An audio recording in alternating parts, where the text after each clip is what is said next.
What's the worst thing that's happened to one of your friends? Tried to swim to shore from a sailboat in Lake Michigan. She was a strong swimmer, but even in the summer hypothermia is a threat. They didn't find her body for several weeks, and during that time famous fake psychic Sylvia F. King Brown told the family she was alive and being held on a boat against her will. Still miss you, Julie. A friend in high school was hit by a car and dragged a couple of 100 yards before he died. The driver was drunk and on coke. It was 8 AM when it happened. My friend was on his way to school. He and his brother were away at college. His father fell asleep with a cigar in hand, and the house began to burn. So far as could be determined, the father woke, went to get his wife, carried her downstairs, and made it to within a couple feet of the door. They both died, and the house was destroyed. Went swimming in a lake and got tangled in a bunch of weeds and drowned. R.I.P. Dan.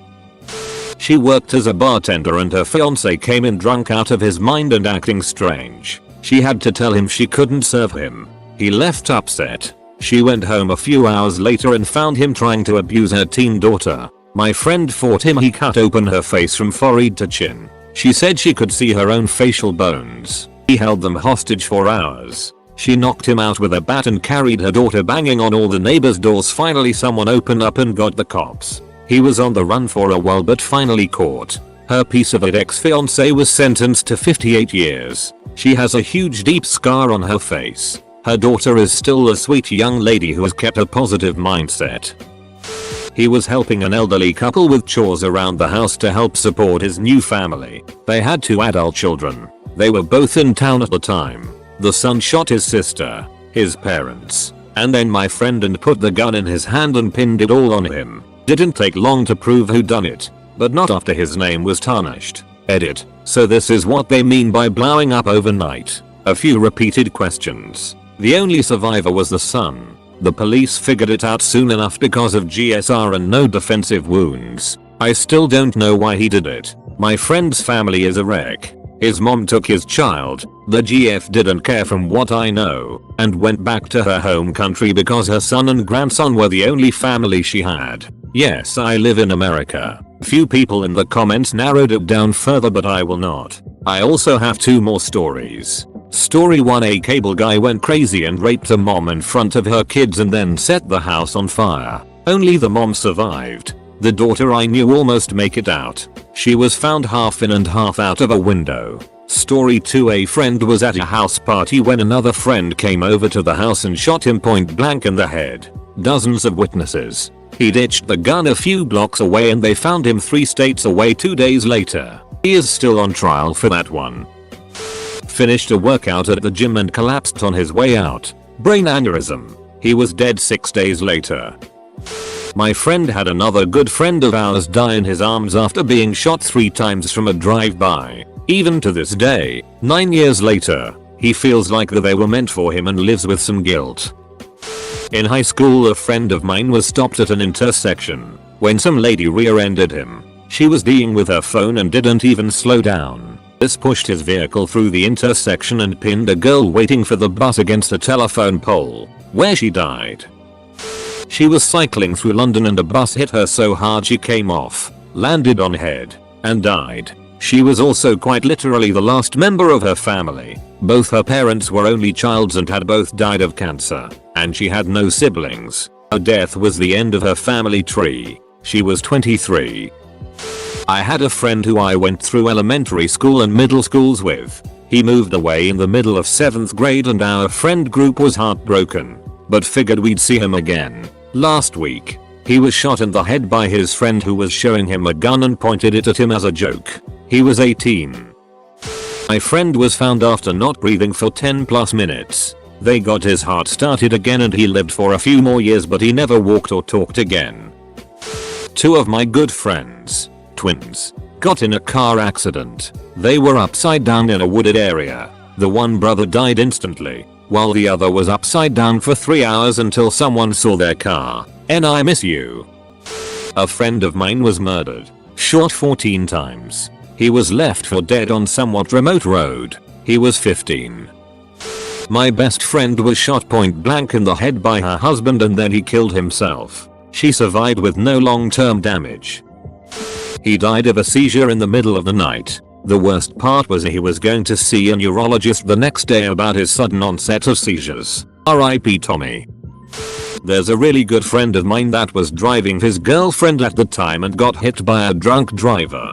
Only fatality of that accident was my friend's GF. It's been about 10-15 years and he still doesn't drive. That it destroyed him. He is still a happy dude, but it isn't the same for real. Just broke. She killed herself after she found out she was pregnant. We hadn't even been out of high school for a year. I couldn't go to her funeral because I was training in the army. I still dream about her sometimes. I miss you, Nicole. One of my friends was sliding down a railing that was next to a ground storm drain made of concrete. He slipped backwards and cracked his skull open. It was near midnight and we were pretty close to a hospital, so I just kinda picked him up and ran. I hope I never see the inside of someone's head up close again. Edit. Since people keep asking me if my friend is still alive. He isn't, is doing much better. Murdered by an unknown person. There was some extremely shady shit going on at the time. They found her dead in bed with the front door wide open. 28 years on. I still miss her so much.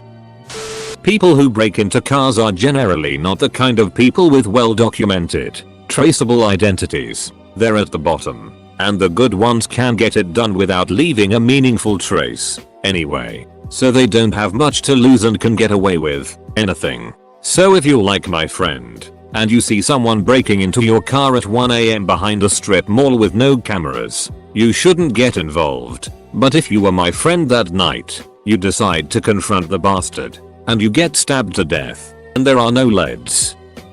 One of my friends just lost her almost 2-year-old child in a drowning accident. She's utterly devastated. One's parents were in a tour plane crash in Hawaii. Another one's parents went off a cliff in a jeep in Hawaii.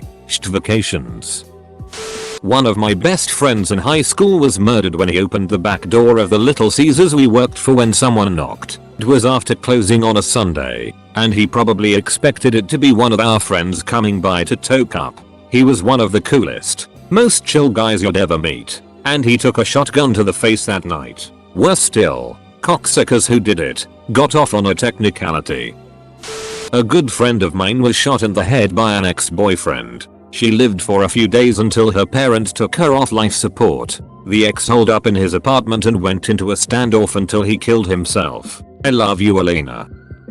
Me and my 3 other friends were longboarding down this highway and suddenly one of my friend crashed into a tree head first. For some reason his helmet went off before impact. We managed to get him to a hospital as fast as possible. He suffered itch, went into a coma and died 2 hours later. This happened 4 years ago, the 28th of May.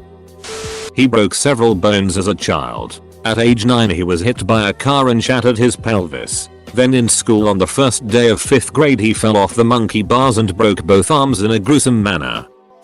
A few winters back my friend was driving and merged uphill onto an interstate overpass. He hit a patch of black ice on the ramp and went into a skid. His truck ending up slamming parallel into the guardrail and he wasn't wearing his seatbelt. He's a big dude, college football player at the time, and the force of the impact sent him clean through the driver door and off the overpass. He fell 40 feet and landed on the highway below that he just left. Amazingly, no spinal or cerebral damage, but basically the whole left side of his body was shattered. Pelvis, elbow, 5 ribs were all broken. Huge hole in his diaphragm, torn urethra. He was in a bad way. 3 weeks of medically induced coma and 8 procedures later he pulled through. 8 months after that the madman made it back on the football field for his senior year of college. Practically a cyborg at that point with all of the hardware in his body. Doctors are pretty sure he only lived because he was in such good shape at the time of the accident. He always wears his seatbelt now. Should you? Cut up in pieces by her husband, then hidden in box of dirt on the balcony. A good friend of mine has a sister that lived in the southern US. We're in NY. One day she gets a call that the sister had a bad accident, was in a coma, and probably wouldn't make it. She, along with other family members, go down to see her. Well, she wakes up. At that point her husband told the family they had to leave. The family figured all along that the husband did it. History of abuse. and they figured that the sister would tell what happened and that's why husband made them leave. Eventually sister tells them to leave because she's controlled by her husband. Fast forward to now and sister is here in NY, having left the husband, with her young daughter. She did finally admit that he did it, but I don't know the details and I don't know if he's been charged with a crime. But she's left with a wobbly gait and no real speech. She has a very low mumble. What's interesting is that the daughter is speaking 3 languages, English, Spanish, her family's native language, and mumble. She imitates her mother's speech. It's kinda sweet actually. And most importantly, she and her mom are safe.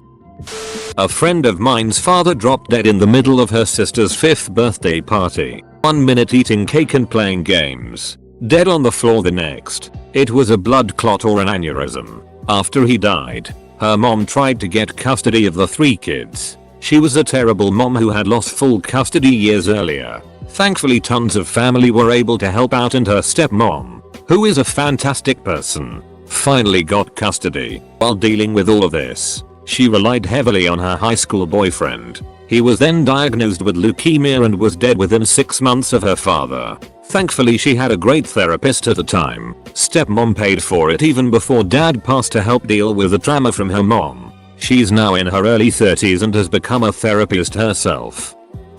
My friend was murdered by a psychopath. She set fire to his apartment which had no fire escape.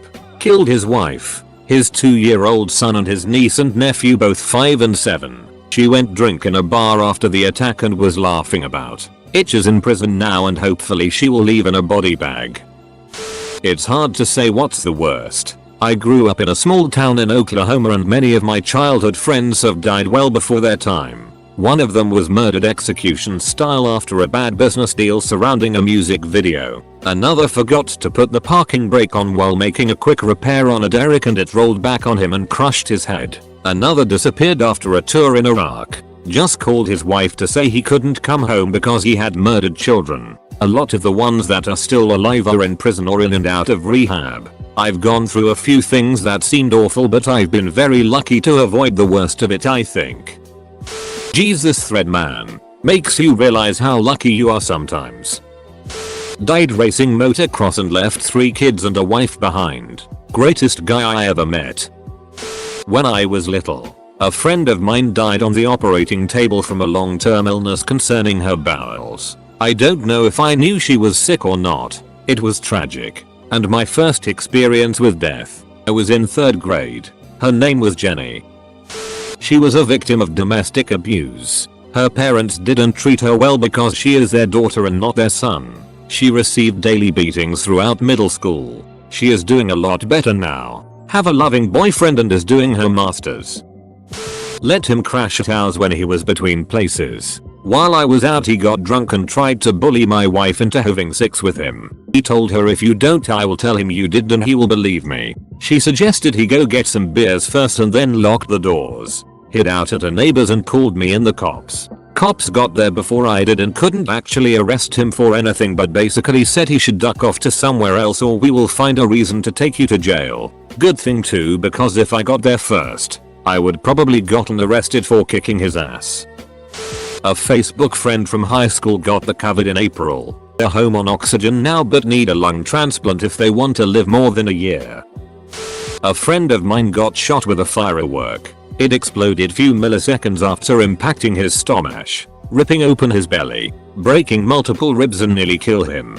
He recovered, but still had difficulties with everything, breathing, eating, whatever you normally do without thinking about it. The dude who shot him never got a penalty because there were not enough proof for each person that could have committed the crime. Sorry, missing word. But he lives. That is the most important thing. Their mother passed away suddenly at a pretty young age. Their father was already out of the picture for other reasons. They were strong but it was certainly hard on them. Where do I start? 7 concussions. Partial body paralyzation. Severe car crash. Out of work unable to drive for months. A couple seizures. 2nd-degree burns falling face first into a fire. I know there's more I'm forgetting. This all happened to the same guy in the span of like 4-5 years.